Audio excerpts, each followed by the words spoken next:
आपका स्वागत है स्टोरी यूनिवर्स में। जानवर और जानवर कहानी मोहन राकेश।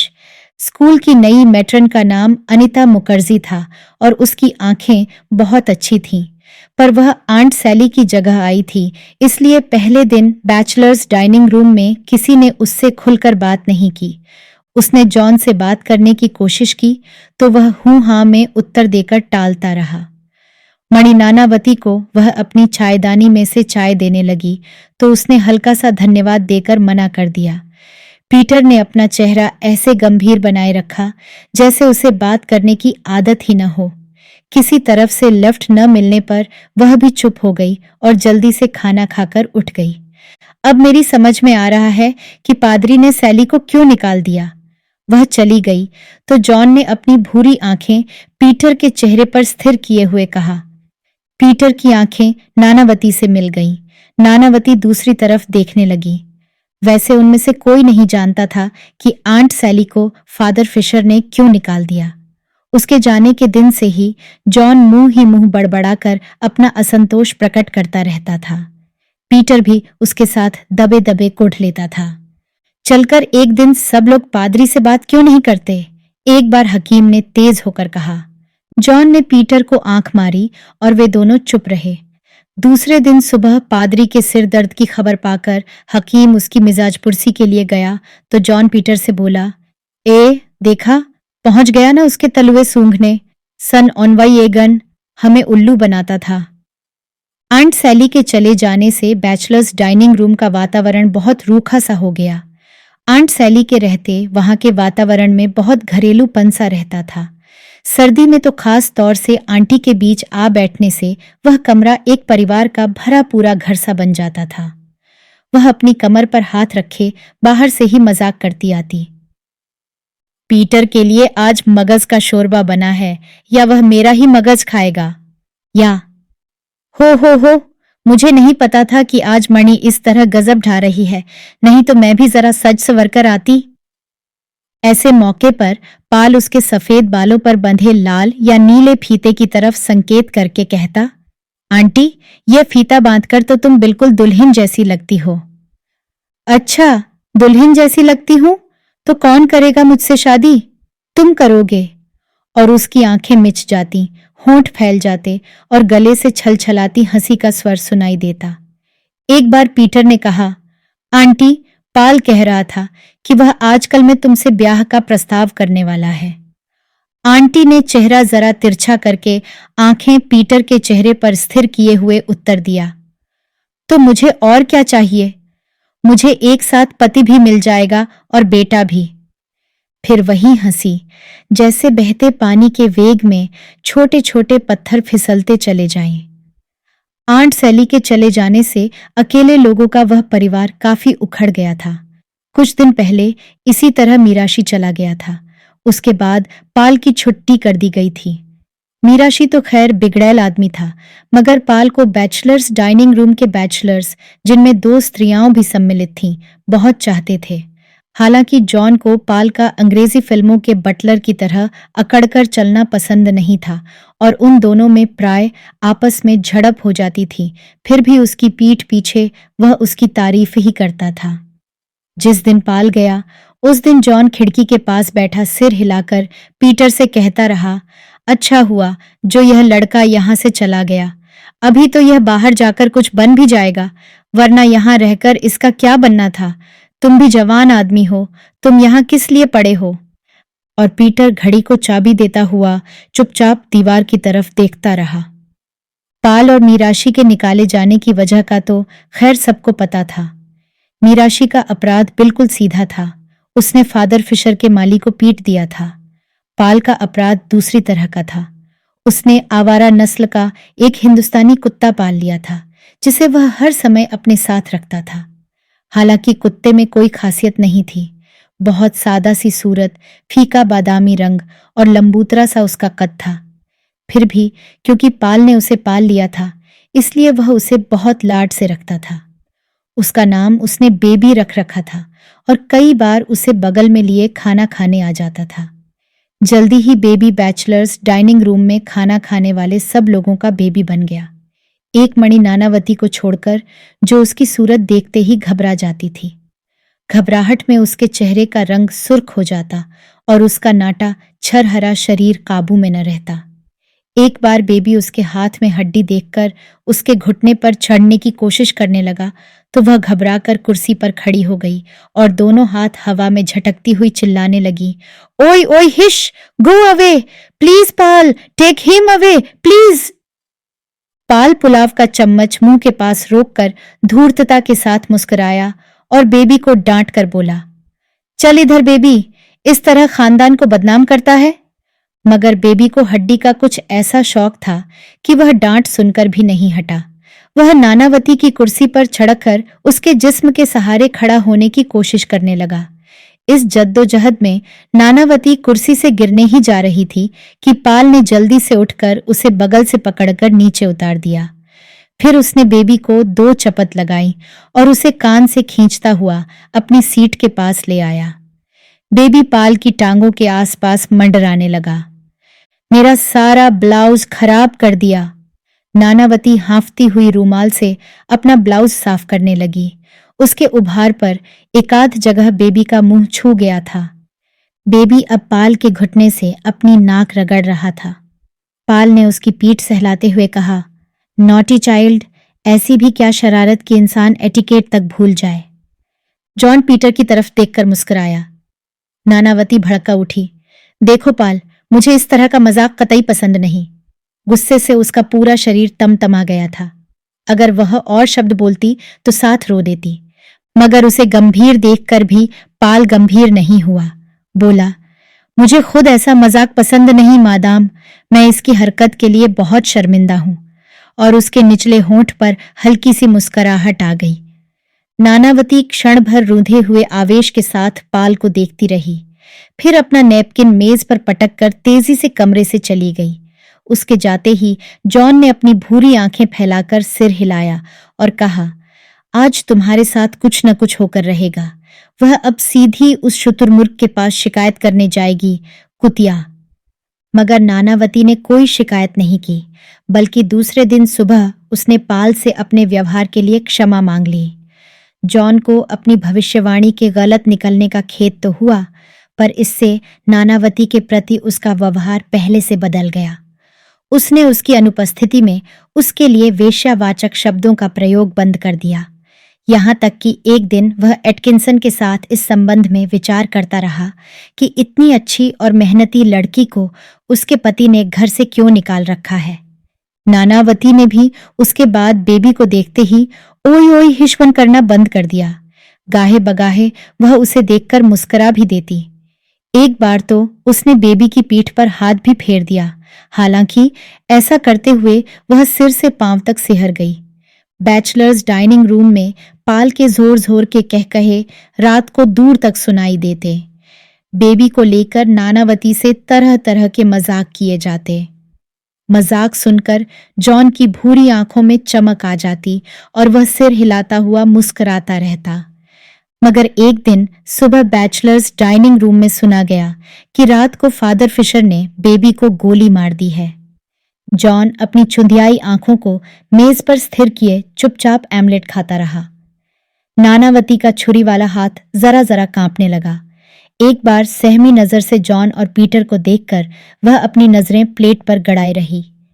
पीटर स्लाइस का टुकड़ा काटने में इस तरह व्यस्त हो रहा जैसे बहुत महत्वपूर्ण काम कर रहा हो। पाल अभी नहीं आया, जॉन ने कृपू से पूछा। कृपू ने नमकदानी पीटर के पास से हटाकर जॉन के सामने रख दी। नहीं, वह आ जाएगा ही। जॉन ने एमलेट का बड़ा सा टुकड़ा काटकर मुंह में भर लिया। बेज़बान जानवर को इस तरह मारने से मैं कहता हूं। एमलेट जॉन के गले में अटक गया। कृपू चटनी की बोतल रखने के बहाने जॉन के कान के पास फुसफुसाया, पादरी आ रहा है। सबकी नजरें प्लेटों पर जम गईं। पादरी लबादा पहने, बाइबल लिए गिरजे की तरफ जा रहा था।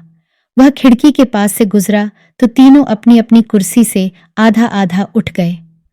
Good morning father. Good morning my son. आज अच्छा सुहाना दिन है, परमात्मा का शुक्र करना चाहिए। पादरी खट्टी की बाट से आगे निकल गया तो जॉन बोला, यह अपने को पादरी कहता है, सवेरे परमात्मा से संसार भर का चरित्र सुधारने के लिए प्रार्थना करेगा और रात को हरामजादा। नानावती सिहर गई। ऐसी गाली नहीं देनी चाहिए, वह दबे हुए और शंकित स्वर में बोली। तुम इसे गाली कहती हो? जॉन आवेश के साथ बोला, मैं कहता हूं इसमें जरा भी गाली नहीं है। तुम्हें इसकी करतूतों का पता नहीं है? ये पादरी है। नानावती का चेहरा फीका पड़ गया। उसने शंकित नजर से इधर उधर देखा पर चुप रही। जॉन के चौड़े माथे पर कई लकीरें खींच गई थीं। वह बोतल से इस तरह चटनी उंडेलने लगा जैसे उसी पर अपना सारा गुस्सा निकाल लेना चाहता हो। पीटर सारा समय खिड़की से बाहर देखता रहा। डिंग डांग, डिंग डांग, गिरजे की घंटियां बजने लगीं। नानावती जल्दी से नैपकिन से मुंह पोंछकर उठ खड़ी हुई और पल भर दुविधा में रहकर बाहर चली गई। चूहिया, कितना डरती है ए? जॉन बोला। मिसेस मर्फी एटकिंसन के साथ बात करती हुई खिड़की के पास से निकलकर चली गई। गिरजे की घंटियां लगातार बज रही थीं। डिंग डांग, डिंग डांग, डिंग डांग। जॉन जल्दी जल्दी चाय के घूंट भरने लगा। जल्दी में चाय की कुछ बूंदें उसके गाउन पर गिर गईं। गश! वह प्याली रखकर रूमाल से गाउन साफ करने लगा। गिरजे नहीं चल रहे? पीटर ने उठते हुए पूछा। जॉन ने जल्दी जल्दी 2-3 घूंट भरे और बाकी चाय छोड़कर उठ खड़ा हुआ। उनके दरवाजे से बाहर निकलते ही कृपू और ईसर सिंह में बचे हुए मक्खन के लिए छीना झपट्टी होने लगी, जिसमें एक प्याली गिरकर टूट गई। हकीम और बैरों को आते देखकर ईसर सिंह जल्दी से पैंटी में चला गया और कृपू कपड़े से मेज साफ करने लगा। हकीम कंधे झुकाकर चलता हुआ बैरों को रात की घटना सुना रहा था। डाइनिंग रूम के पास आकर उसका स्वर और धीमा हो गया। यू सी, बेबी को डॉली के साथ देखते ही पादरी को एकदम गुस्सा आ गया और वह अंदर जाकर अपनी राइफल निकाल लाया। एक ही फायर में उसने उसे चित्त कर दिया। डॉली कुछ देर बिटर बिटर पादरी को देखती रही, फिर बाट के पीछे भाग गई। बाद में सुना है पादरी ने उसे गर्म पानी से नहलवाया और डॉक्टर को बुलाकर उसे इंजेक्शन भी लगवाए। कहाँ पादरी की बिस्कुट और सैंडविच खाकर पली हुई कुतिया और कहाँ बेचारा बेबी। बैरो मुस्कराया, मगर उस बेचारे को क्या पता था। वे दोनों हंस दिए। बेबी को मालूम होता कि यह कुतिया कनाडा से आई है और इसकी कीमत 300 रुपया है तो शायद वह। और वे दोनों फिर हंस दिए। यह तो था कि कल पादरी ने देख लिया, पर इससे पहले अगर। बैरो ने हकीम को आंख मारी। वह चुप कर गया। बाट के मोड़ के पास जॉन और पीटर खड़े थे। पीटर अपने जूते का फीता फिर से बांध रहा था। Good morning Peter. Good morning Barrow. आज बहुत चुस्त लग रहे हो। बाल आज ही कटाए हैं? नहीं, 2-3 दिन हो गए। बहुत अच्छे कटे हैं। शुक्रिया। सहसा डिंग डांग की आवाज रुक गई। वे सब तेजी से गिरजे के अंदर चले गए। 15वां साम गाने के बाद प्रार्थना शुरू हुई। सब लोग घुटनों के बल होकर आंखों पर हाथ रखे पादरी के साथ साथ बोलने लगे। Our father who art in heaven, hallowed be thy name, thy kingdom come, thy will be done in this world as in heaven. Barrow ने प्रार्थना करते हुए बीच में अपनी बीवी के कान के पास फुसफुसाकर कहा, मेरी, तुम्हारा पेटीकोट नीचे से दिखाई दे रहा है। मेरी एक हाथ आंखों पर रखे दूसरे हाथ से अपना स्कर्ट नीचे सरकाने लगी। Now and for ever more, amen. गिरजे में उस दिन और उससे अगले दिन पाल की सीट खाली रही। इस बात को नोट हरेक ने किया, मगर किसी ने इस बारे में दूसरे से बात नहीं की। पाल ईसाई नहीं था, मगर फादर फिशर के आदेश के मुताबिक स्टाफ के हर आदमी का गिरजे में उपस्थित होना अनिवार्य था। जो ईसाई नहीं थे, उनका रोज आना और भी जरूरी था। पादरी गिरजे से निकलता हुआ उन लोगों की सीटों पर एक नजर जरूर डाल लेता था। तीसरे दिन भी पाल अपनी सीट पर दिखाई नहीं दिया तो पादरी गिरजे से निकलकर सीधा स्टाफ रूम में पहुंच गया। वहां पाल एक कोने में मेज के पास खड़ा कोई मैगजीन देख रहा था। पादरी पास पहुंच गया तो भी उसकी तनी हुई गर्दन में खम नहीं आया। गुड मॉर्निंग पादरी। वह क्षण भर के लिए आंख उठाकर फिर मैगजीन देखने लगा। तुम 3 दिन से गिरजे में नहीं आए। उत्तेजना में पादरी का हाथ पीठ के पीछे चला गया। वह बहुत कठिनाई से अपने स्वर को वश में रख पाया था। जी हां, मैं 3 दिन से नहीं आया। मैगजीन नीचे करके पाल ने गंभीर नजर से पादरी की तरफ देख लिया। मैं वजह जान सकता हूं? वजह कुछ भी नहीं है। पादरी ने उत्तेजना के मारे बाइबल को दोनों हाथों में भींच लिया और त्योरी को डालकर कहा, तुम जानते हो कि जो अच्छा भला होकर भी सुबह गिरजे में नहीं आता, उसे यहां रहने का अधिकार नहीं है। गुस्से के मारे पाल के जबड़ों के मांस में खिंचाव आ गया था। उसने मैगजीन मेज पर रखकर हाथ जेबों में डाल लिए और बिल्कुल सीधा खड़ा हो गया।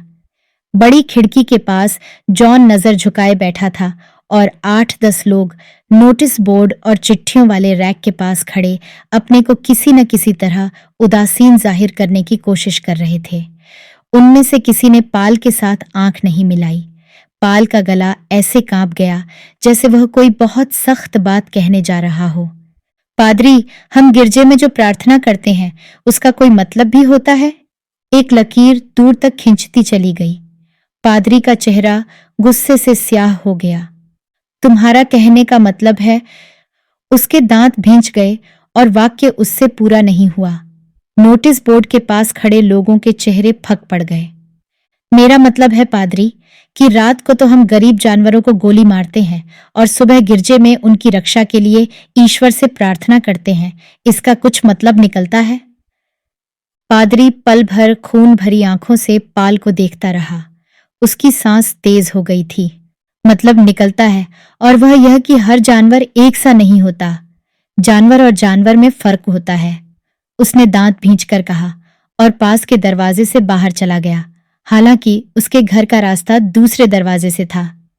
15 मिनट बाद स्कूल का क्लर्क आकर पाल को चिट्ठी दे गया कि उसे उस दिन से नौकरी से बर्खास्त कर दिया गया है। वह 24 घंटे के अंदर अपना क्वार्टर खाली करके चला जाए। यह पादरी नहीं, राक्षस है, जॉन मुंह में बड़बड़ाया। पीटर को उस दिन शहर में काम निकल आया, इसलिए वह रात को देर से लौटा। हकीम और बैरो खेल के मैदानों की जांच में व्यस्त रहे। नानावती को हल्का सा बुखार हो आया।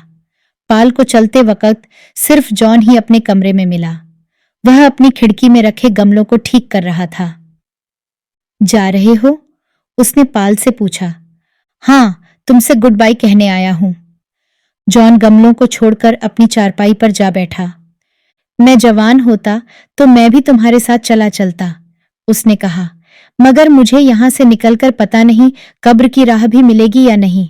मेरी हड्डियों में दम खम होता तो तुम देखते। पाल ने मुस्कुराकर उसका हाथ दबाया और उसके पास से चल दिया। Wish you best of luck. Thank you. Paul के चले जाने के बाद आंट सैली ने बैचलर्स डाइनिंग रूम में आना बंद कर दिया और कई दिन खाना अपने क्वार्टर में ही मंगवाती रही। जॉन और पीटर भी अलग अलग वक्त पर आते, जिससे बहुत कम उनमें मुलाकात हो पाती। नानावती अब पहले से भी सहमी हुई आती और जल्दी जल्दी खाना खाकर उठ जाती। फादर फिशर ने उसे पाल वाला क्वार्टर दे दिया था, इसलिए वह अपने को अपराधिनी सी महसूस करती थी। जॉन ने उसके बारे में अपनी राय फिर बदल ली थी, मगर धीरे धीरे स्थिति फिर पुरानी सतह पर आने लगी थी। बैचलर्स डाइनिंग रूम में फिर कहकहे और बहस मुबाहिसे सुनाई देने लगे थे, जब एक रात सुना गया कि आंट सैली को भी नोटिस मिल गया है। सैली को? जॉन के होंठ खुले रह गए। किस बात पर? बात का पता नहीं है। पीटर सूप में चम्मच चलाता रहा। जॉन का चेहरा गंभीर हो गया। वह मक्खन की टिकिया खोलता हुआ बोला, मुझे लगता है कि इसके बाद अब मेरी बारी आएगी। मुझे पता है कि उसकी आंखों में कौन कौन खटकता है। सैली का कसूर यह था कि वह रोज उसकी हाजिरी नहीं देती थी और न ही वह नानावती की तरफ देखकर चुप रह गया। पीटर कुछ कहने को हुआ, मगर बाहर से हकीम को आते देखकर चुपचाप नेपकिन से होंठ पोंछने लगा। हकीम के आने पर कई क्षण चुप्पी छाई रही। किरपू हकीम के सामने प्लेट और छुरी कांटे रख गया। तुम्हारे क्वार्टर में नए पर्दे बहुत अच्छे लगे हैं, जॉन हकीम से बोला। तुम्हें पसंद हैं? बहुत। शुक्रिया। मेरा ख्याल है चॉप्स में नमक ज्यादा है। अच्छा, लेकिन पुडिंग अच्छा है। खाना खाकर जॉन और पीटर लॉन में टहलते रहे। आंट सैली के क्वार्टर को जाने वाले मोड़ के पास रुककर जॉन ने पूछा, सैली से मिलने चलोगे? चलो। उस हरामी ने हमें इस वक्त जाते देख लिया तो कल सुबह न चले? हाँ, इस वक्त देर भी हो गई है। बेचारी सैली। इस पादरी जैसा जालिम आदमी मैंने आज तक नहीं देखा। फौज में बड़े बड़े सख्त अफसर थे, मगर ऐसा आदमी कोई नहीं था। पीटर जंगले के पास घास पर बैठ गया। मुझे फिर से फौज की जिंदगी मिल जाए तो मैं एक दिन भी यहां न रहूं। घास पर बैठकर जॉन पीटर को अपनी फौज की जिंदगी के वही किस्से सुनाने लगा जो वह पहले भी कई बार सुना चुका था। पूरी पूरी बोतल, रोज रात को रम की एक पूरी बोतल में पी जाता था। मेरा एक साथी था जो पास के गांव से दो दो लड़कियों को ले आया करता था। कभी कभी हम रात को निकलकर उसके गांव चले जाते थे। अफसर लोग देखते थे मगर कुछ कह नहीं सकते थे। वे खुद भी तो यही कुछ करते थे। वह जिंदगी थी। यह भी कोई जिंदगी है? मगर पीटर उसकी बात न सुनकर बिना आवाज पैदा किए मुंह ही मुंह एक गीत गुनगुना रहा था। वैसे दिन फिर से मिल जाए तो कुछ नहीं चाहिए। ऊपर देवदार की छतरियां हिल रही थीं। हवा से जंगल साए साए कर रहा था। हॉस्टल की तरफ से आती पगडंडी पर पैरों की आवाज सुनकर जॉन थोड़ा चौंक गया। कोई आ रहा है? पीटर सिर उठाकर जंगले से नीचे देखने लगा। पैरों की आहट के साथ सीटी की आवाज ऊपर आती गई। बैरो है। यह भी एक हरामजादा है। पीटर ने उसका हाथ दबा दिया। अभी क्वार्टर में नहीं गए टैफी? बैरो ने अंधेरे से निकलकर सामने आते हुए पूछा। नहीं, यहां बैठकर जरा हवा ले रहे हैं। आज हवा काफी ठंडी है। 15-20 दिन में बर्फ पड़ने लगेगी। जॉन जंगले का सहारा लेकर उठ खड़ा हुआ। अच्छा, good night Peter. Good night Barrow. Good night. कुछ रास्ता पीटर और बैरो साथ साथ चलते रहे। बैरो चलते चलते बोला, जॉन अब काफी सठिया गया है। क्यों? इसे अब रिटायर हो जाना चाहिए। हाँ। पीटर के शरीर में एक सिहरन भर गई। मगर यह तो यहीं अपनी कब्र बनाएगा। नहीं। पीटर ने मुंह तक आई गाली होठों में दबा ली। बैरो का क्वार्टर आ गया। अच्छा, गुड नाइट। Good night. सुबह नाश्ते के वक्त जॉन ने पीटर से पूछा, सैली चली गई? पता नहीं, पीटर बोला। मेरा ख्याल है अभी नहीं गई। वह आ रही है। नानावती नैपकिन से मुंह पोंछकर उसे हाथ में मसलने लगी। जॉन और पीटर की आंखें झुक गईं। आंट सैली का रिक्शा डाइनिंग रूम के दरवाजे के पास आकर रुक गया। वह कंधे पर झोला लटकाए उतरकर डाइनिंग रूम में आ गई। गुड मॉर्निंग एवरीबडी, उसने दहलीज लांघते ही हाथ हिलाया। गुड मॉर्निंग सैली, जॉन ने भूरी आंखें उसके चेहरे पर स्थिर किए हुए भारी आवाज में कहा। जो वह मुंह से नहीं कह सका वह उसने अपनी नजर से कह देने की चेष्टा की। बस आज ही जा रही हो? नानावती ने डरे सहमे हुए स्वर में पूछा और एक बार दाएं बाएं देख लिया। आंट सैली ने आंखें झपकते हुए मुस्कुराकर सिर हिला दिया। मैं सुबह मिलने आ रहा था, पीटर बोला, मगर तैयार होने में देर हो गई। मेरा ख्याल था कि तुम शायद शाम को जा रही हो। आंट सैली ने धीरे से उसका कंधा थपथपा दिया और उसी तरह मुस्कुराते हुए कहा, मैं जानती हूं मेरे बच्चे, मैं चाहती हूं कि तुम खुश रहो। आंट, कभी कभार खत लिख दिया करना। पीटर ने उसका मुरझाया हुआ नरम हाथ अपने मजबूत हाथ में लेकर हिलाया। आंट सैली की आंखें डबडबा आईं और उसने उन पर रूमाल रख लिया। अच्छा, गुड बाय, कहकर वह दहलीज पार करके रिक्शा की तरफ चली गई। गुड बाय सैली, जॉन ने पीछे से कहा। Goodbye aunty. Goodbye. Aunt Sally ने रिक्शा में बैठकर उनकी तरफ हाथ हिलाया। मजदूर रिक्शा खींचने लगे। कुछ देर बाद नानावती ने कहा, किरपू, एक बटर स्लाइस। जॉन पीछे की तरफ देखकर बोला, मुझे चाय का थोड़ा गर्म पानी और दे दो। पीटर जैम के डिब्बे में से जैम निकालने लगा। जिस दिन अनीता आई उसी शाम से आकाश में सलेटी बादल घिरने लगे। रात को हल्की हल्की बर्फ भी पड़ गई। अगले दिन शाम तक बादल और गहरे हो गए। पीटर खितानी गांव तक घूमकर वापस आ रहा था जब अनीता उसे ऊपर की पगडंडी पर टहलती दिखाई दे गई। वह उस ठंड में भी साड़ी के ऊपर सिर्फ एक शाल लिए थी। पीटर को देखकर वह मुस्कराई। पीटर ने उसकी मुस्कुराहट का उत्तर अभिवादन से दिया। घूमने जा रही हो? उसने पूछा। नहीं, यूं ही जरा टहलने के लिए निकल आई थी। तुम्हें ठंड नहीं लग रही है? ठंड तो है ही, मगर क्वार्टर में बंद होकर बैठने को मन नहीं हुआ। उसने शाल से अपनी बाहें भी ढांप लीं। तुम तो ऐसे घूम रही हो जैसे मई का महीना हो। मेरे लिए मई और नवंबर दोनों बराबर हैं। मेरे पास ऊनी कपड़े हैं ही नहीं। वह फिसलन पर से संभलती हुई पगडंडी से उतरकर उसके पास आ गई। ऊनी कपड़े तो तुमने पादरी के डिनर की रात के लिए संभाल कर रख रखे होंगे। तब तक सर्दी से बीमार न पड़ जाना। पीटर ने मजाक के अंदाज में अपना निचला होंठ सिकोड़ लिया। सच, मेरे पास इस शाल के सिवा और कोई ऊनी कपड़ा है ही नहीं। अनीता उसके साथ साथ चलती हुई बोली। सच पूछो तो यह भी प्रेजेंट का है। हमें उधर गर्म कपड़ों की जरूरत ही नहीं पड़ती। तो परसों तक एक बढ़िया सा कोट सिला लो। परसों फादर का डिनर है। परसों तक? ओह! और वह मीठी सी हंसी हंसती। क्यों? एक दिन में यहां अच्छे से अच्छा कोट सिल जाएगा। मेरे पास इतने पैसे होते तो मैं यहां नौकरी करने ही क्यों आती? तुम्हें पता है, मैं 900 मील से यहां आई हूं। पीटर या सिर्फ विकी? मैं अपने घर में अकेली कमाने वाली हूं। मेरी माँ पहले बटुए सिया करती थी, पर अब उसकी आंखें बहुत कमजोर हो गई हैं।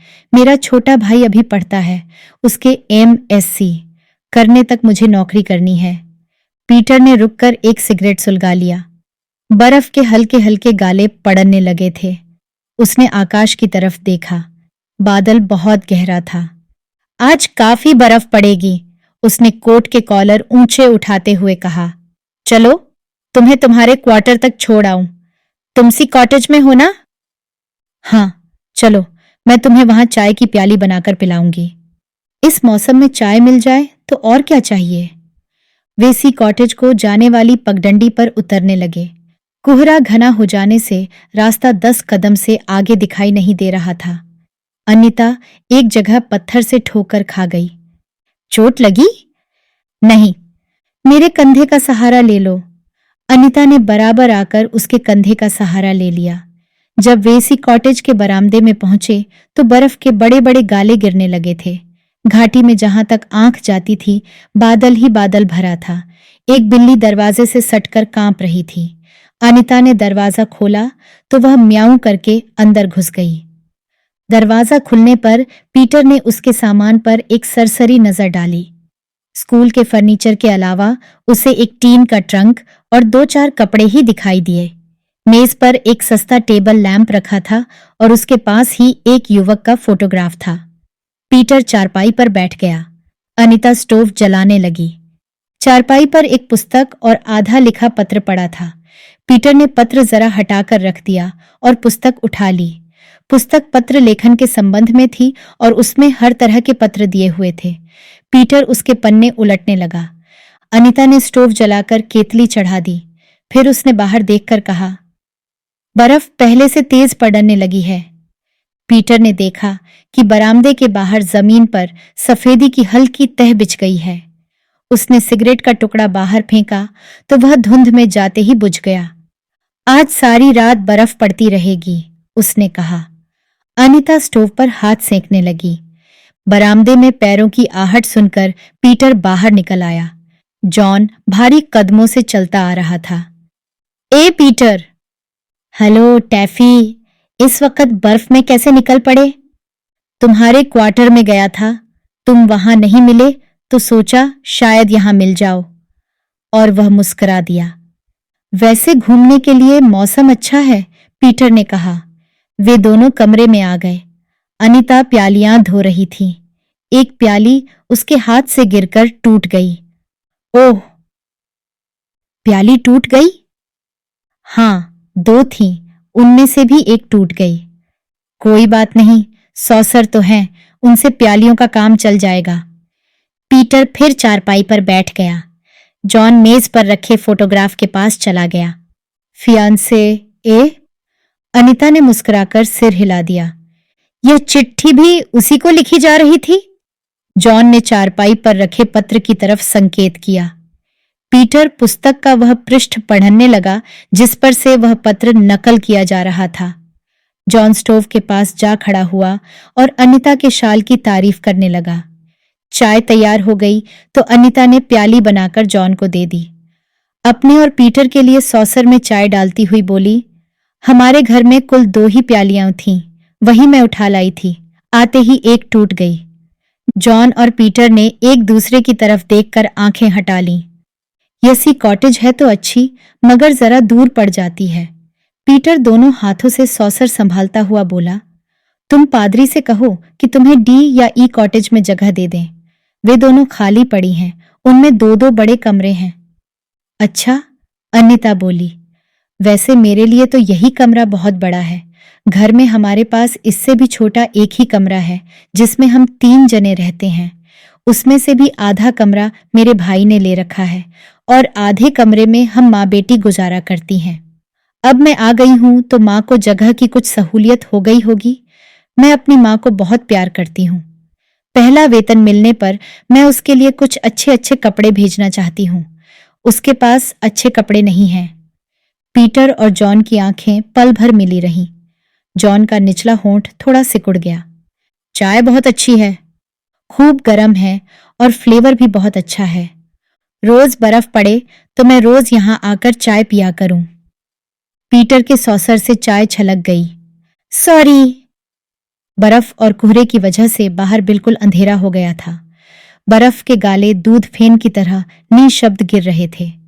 जॉन और पीटर अनीता के क्वार्टर से निकलकर ऊपर की तरफ चले तो पगडंडी पर 2-2 इंच बर्फ जमा हो चुकी थी। अंधेरे में ठीक से रास्ता दिखाई नहीं दे रहा था, इसलिए जॉन ने पीटर की बांह पकड़ ली। अच्छी लड़की है, बहुत सीधी है। मुझे डर है कि यह भी कहीं नानावती की तरह। रहने दो, तुम उसके साथ इसका मुकाबला करते हो। वह आई थी तो वह भी ऐसी ही थी। मैं इसे इन लोगों के बारे में सब कुछ बता दूंगा। जॉन को थोड़ी खांसी आ गई। वे कुछ देर खामोश चलते रहे। उनके पैरों के नीचे कच्ची बर्फ कचर कचर करती रही। कुछ फासले से आकर टार्च की रोशनी उनकी आंखों से टकराई। पल भर के लिए उनकी आंखें छुधियाई रहीं। फिर उन्होंने ऊपर से उतरकर आती आकृति को देखा। Good evening Barrow. Good evening Taffy. किधर से घूम कर आ रहे हो? यूं ही बर्फ पड़ती देखकर थोड़ी दूर निकल गए थे। बर्फ में घूमना सेहत के लिए अच्छा है। पीटर ने जॉन की उंगली दबा दी। तुम भी सेहत बनाने निकले हो? इस बार जॉन ने पीटर की उंगली दबा दी। हाँ, मौसम अच्छा है, मैंने भी सोचा थोड़ा घूम लूं। अच्छा, good night. Good night. Torch की रोशनी काफी नीचे पहुंच गई तो जॉन पैर से रास्ता टटोलता हुआ बोला, यह पादरी का खुफिया है, खुफिया। मैं इस हरामी की रग रग पहचानता हूं। पीटर खामोश चलता रहा। सुबह जिस समय पीटर की आंख खुली उसने देखा कि वह जॉन के क्वार्टर में एक आराम कुर्सी पर पड़ा है। वहीं उस पर 2 कंबल डाल दिए गए हैं। सामने रम की खाली बोतल रखी है। वह उठा तो उसकी गर्दन दर्द कर रही थी। उसने खिड़की के पास आकर देखा कि जॉन चाय का फ्लास्क लिए डाइनिंग रूम की तरफ से आ रहा है। वह ठंडी सलाखों को पकड़े दूर तक फैली बर्फ को देखता रहा। जॉन कमरे में आ गया और भारी कदमों से तख्ते पर आवाज करता हुआ पीटर के पास आ खड़ा हुआ। कुछ सुना पीटर ने उसकी तरफ देखा। रात को पादरी ने उसे अपने यहां बुलाया था। किसे? अनीता को? जॉन ने सिर हिलाया। उसकी आंखें क्षण भर पीटर की आंखों से मिली रहीं। पीटर गंभीर होकर दीवार की तरफ देखने लगा। टैफी, मैं उससे कहूंगा कि वह यहां से नौकरी छोड़कर चली जाए। उसे पता नहीं है कि यहां वह किन जानवरों के बीच आ गई है। जॉन फ्लास्क से प्यालियों में चाय उंडेलने लगा। उसमें खुददारी हो तो उसे आप ही चले जाना चाहिए, वह बोला। किसी के कहने से क्या होगा? कुछ नहीं। हो या न हो, मगर मैं उससे कहूंगा जरूर।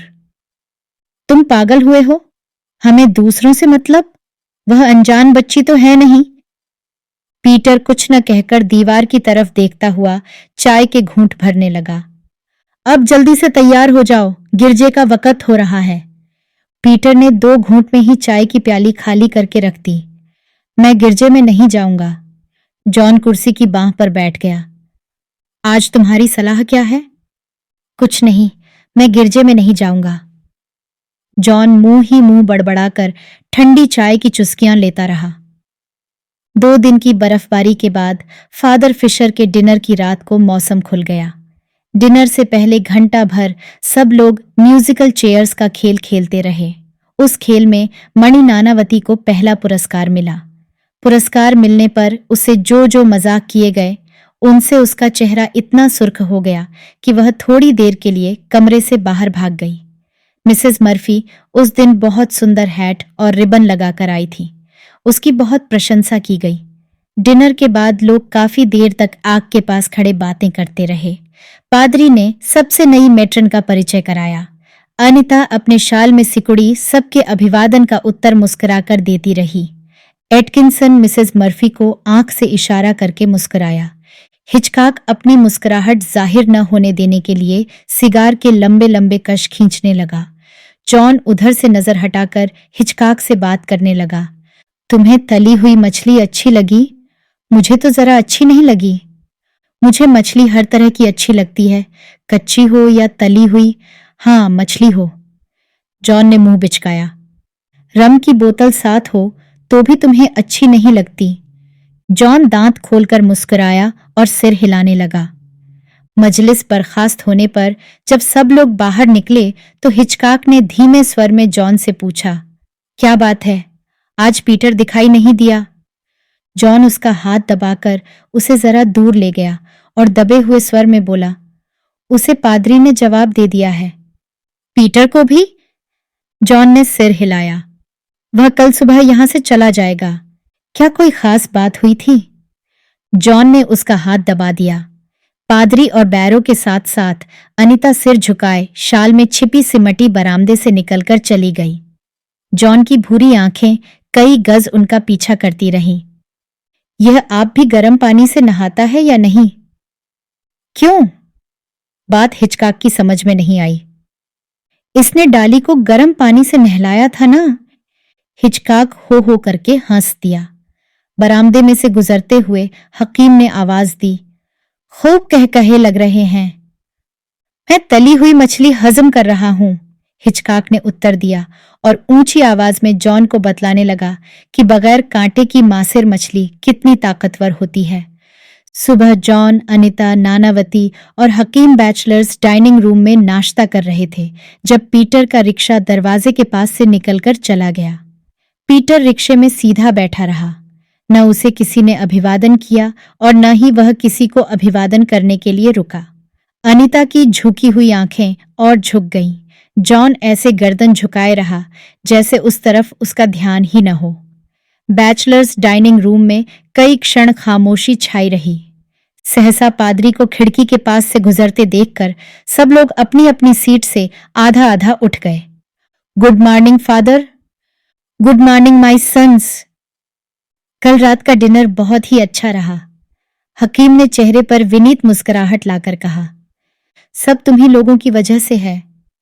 मैं तो कहता हूं कि ऐसे डिनर रोज हुआ करें। पादरी आगे निकल गया तो भी कुछ देर हकीम के चेहरे पर वह मुस्कुराहट बनी रही। मेरे लिए उबला हुआ अंडा अभी तक क्यों नहीं आया? सहसा जॉन गुस्से से बड़बड़ाया। अनिता स्लाइस पर मक्खन लगाती हुई सिहर गई। किरप्पू ने एक प्लेट में उबला हुआ अंडा लाकर जॉन के सामने रख दिया। छील कर लाओ, जॉन ने उसी तरह कहा और प्लेट को हाथ मार दिया। प्लेट अंडे समेत नीचे जा गिरी और टूट गई। उधर गिरजे की घंटियां बजने लगीं, डिंग डांग, डिंग डांग, डिंग डांग। आशा करते हैं कि यह कहानी आपको बहुत पसंद आई होगी। ऐसी और कहानियां सुनने के लिए जुड़े रहिए हमारे चैनल स्टोरी यूनिवर्स के साथ। धन्यवाद।